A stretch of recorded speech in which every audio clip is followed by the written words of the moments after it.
ku soo dhawaada barnaamijkeena goosgooska waxaan ku soo qaadanaynaa ma ogtahay tirishadii filimkii Gori Gori Surya Fansham inay shil diyaaradeed ku geeriyootay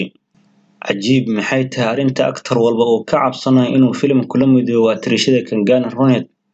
ma ogtahay tirishadii filimkii Gori Gori Surya Fansham inay shil diyaaradeed ku geeriyootay Soundarya waa tirisho koonfur India ka soo jeeda sagaashamaadkii ilaa bilowgii qarnigana caan ka ah fanka aflaam taariikhi ahna sameysay balse hal mar ayay macsalaamaysay dunida oo dhan bilowgii qarnigan markii shil ku geeriyootay Soundarya waxay dhalatay 18 July 1972 halkii ay geeriyootay 17 Abriil 2004 sidoo kale sanadkii 2003 ayay guursatay iyadoo 30 jir ah balse sanad kadib way geeriyootay shil diyaaradeed oo ka dhacay Bangalore ay ku dhimatay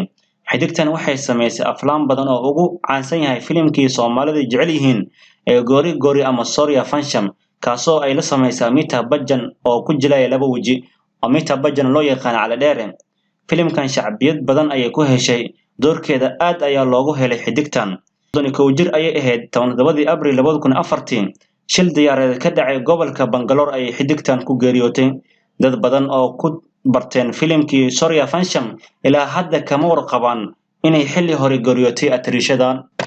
cajiib maxay tahay arrinta aktar walba oo ka cabsanaya inuu filim kula midoobo atriishada Kangana Ranaut Kangana waxaa lagu tilmaamay inay tahay nin marka lagu cabir qaato hadalkeeda holaca ah waxa ay nafar dheertahay atriishooyinka kale atriishada aan cidna seefteeda kala gamban ee Kangana waxa ay dhawaan isku diyaarinaysaa duubista filimkeeda xiga ee lagu hadlayo nolosha Jayalati aktar walba oo Bollywood ka tirsan waxa uu leeyahay dabeecad taasoo dadka ay ku yaqaanaan laakiin atriishadan Kangana waxa lagu tiriyaa dad aan la heshiin karin ha noqdaan aktara ama atriishooyin waxaana banaanka la soo dhigay sir u gaar ah atriishadan taasoo qasabta in aktar walba uu iska diido film Kangana ay qayb ka tahay Kangana hadda ka hor inta aysan akhrin sheekada filimka loo soo bandhigay waxa ay la timaadaa xujo aad u adag taasoo in